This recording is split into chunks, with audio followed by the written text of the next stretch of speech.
Moin moin there, hello ladies and gentlemen, welcome to another Donboxing. In today for you I have something else, because if you've realized or if you've watched my last unboxings, well, this is another one from exactly this category.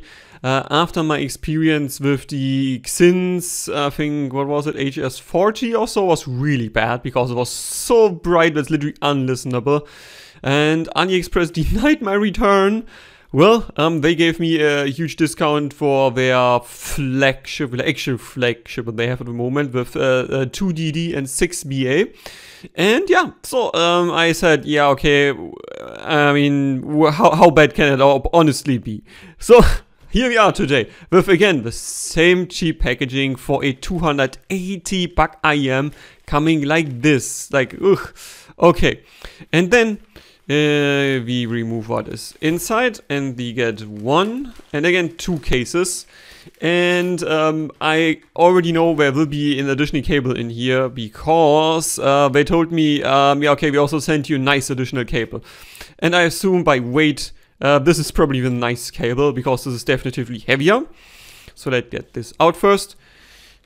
It's actually two cables. Okay, we get two, and I quote them, nice cables here. So first let's check this cable out. So yep, this is for relatively thick, and they are braided cables. Let's check that out here. 4.4 Pentagon. There's fake carbon inlet here, some texture around. Yep. Strain release at the bottom again is working. I like to see that. And weight wise, well, this is still on the lighter side. The other cable I have from them that is also used for a more boutique IM. Let's get stuck on my headphones here. Wait a moment. This bad boy here. This honestly feels heavier than what I have here. Like, okay, maybe it's like, no, it is heavier. It is definitely heavier, no question here. This is definitely heavier. So still the actual course on this beneath this braiding should be a bit thinner. And let's see if it gets, oh yeah, again, it gets very smooth. I like to see that. And on top here we have, again, two same thickness cores, I think. Let's quickly have a light check here. Yep, same thickness cores here. Also, again, getting very smooth. I like to see that again. Not Rose Techniques. Xinhs, really good job with the cable again. And then we have the connectors here. Color-coded R indicator. I like to see those as well. Here, let's quickly check out the bottom here. Medium, just medium thick rubberization. Definitely on the more springy side here, but overall this is a pretty good cable. And then, because for whatever reason I got two cables, let's see what the other cable is what we got here. Let's get this out. So first thing is apparent, this is the same connector here, exactly the same thing. Oh, but actually here we get a black strain release that is a bit longer, but again it does release strain. Core-wise here we are up to 8 cores that are a bit on the thicker type, and are, I think, black on the inside, no, dark blue on the inside. You can see it better on video than in real life actually. And yeah, the outside is like milky, transparent thing. And again, this thing is getting super smooth, really like, I think I've not had one of their cables so far that I would describe as bad. Like, all of them are really good.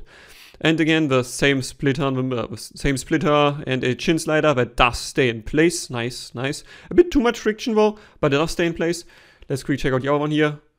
That's fine. That has some friction without too much. Like, it should stay in place without being too much. This is good.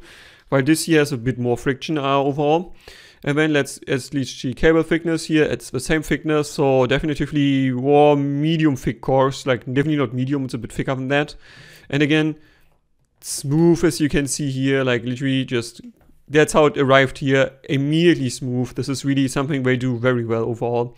And then you have the connectors here, shiny. Not my cup of tea, but yeah, I mean, you do you. Again, color indicator for the R here. And here a bit of additional contouring, which I honestly like a bit more than the plain silver connector here. I like these contoured ones more, a bit more. But yeah, actually they sent two cables over. And yeah, let's see if they actually also get a nice cable. There's definitely lighter here with the HS80. So again, for an IM of 280 bucks. Let me stress, 280 bucks. This is not enough. This is like, what's going on here? The presentation of the is not according to quality of this. I mean, we can tell, yeah, okay, there's no wastage here. That's definitely a positive thing. But for this price point, I wish there would be a bit more. First, this cable also for this price point, yeah, I mean, you have seen the other cables that you get. This is exactly the same cable as with the HS40, I think, that I had, exactly the same. So here 4.4 Pentacon, non-interchangeable connectors, smooth cylinder shell at the bottom here, no texturing or no contouring to grab on. At least again, I can tell you, this is the same as the other one basically. It's very smooth, that's nice. It also is rather light, but yeah, the core thickness here is definitively just average for this price point, actually a bit thin I would say. And let's go to the top of this cable here. Yeah, here you can see it actually, like if it's just 2 cores, you can see this is definitively a bit thinner than you would want normally with an IM this price point. Chin slider, absolutely no friction. Oh wow, you can actually see if I just shake it a bit, it's sliding down. Yay, no friction whatsoever. So that is even worse than the other one I had with the metal bead that definitely had some friction. But again, color coded connector here, I like to see those. So definitely the cable with the HS80 is not good for the price point at all. But let's check out what you get if you order this 280 buck IEM optically. I think first let's take a look at the accessories that we get here.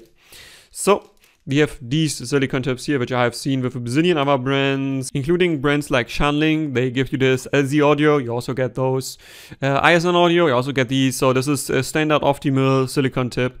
Definitely be a bit on the thinner side material-wise, but at least it's squishy enough and should be comfortable. And then we have these here, which also is exactly the same, but I've seen a bazillion other super budget IEMs even out there. It's similar to this one, honestly. I don't know why we get 2. Because you can even see the outlet diameter here is basically identical. So that's a bit of an odd choice, honestly. I would have liked another ear tip. And then we get this transparent one, which actually looks exactly the same. I don't like the ear tip choice here. Wait, let me just compare to the black ones here.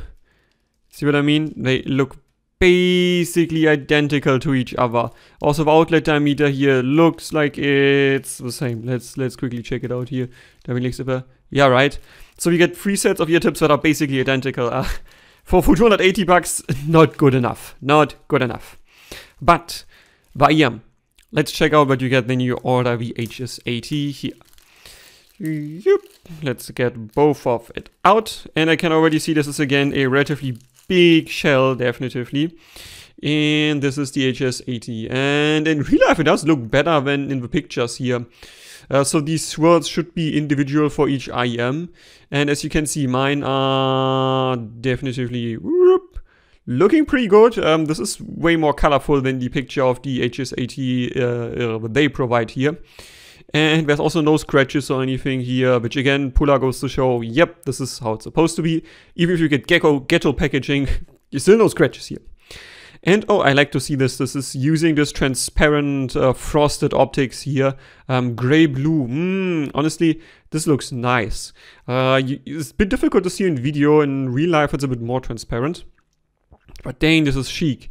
You can see the technology on the inside. At least I can in real life. You probably can't. It's the contrast is not good enough here. But yeah, this angle you can see it in camera. That is cool that you can see what is inside here. And there's the DD is here at the back. Actually, it's supposed to be 2 DDs. I only see 1. Where's the second DD?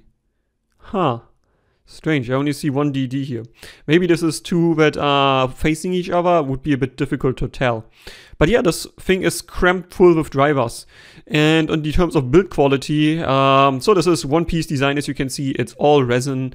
There's an inlet here to protect from more dust particles, but I see no mesh beneath. The connector here is not color matched. That could be a bit better. The actual outlets here, 3-bore outlet, so I guess we have a 2-way crossover for this price point. It's still fine, but a 3-way crossover would have been nicer. And then here at the back can see, maybe you can see it, I'm not sure if you can see in video. This is the actual splitter we're using to get the crossover done here. Very interesting stuff.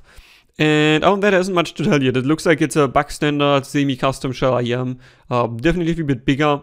and the nozzle length looks like it's pretty average. I will definitively try this out now, and then yeah, we'll come back with first impressions after that. And our quick first impressions for the HS80. So again, something that I really noticed on first try. Comfort is again really good. The semi custom shell is not too big.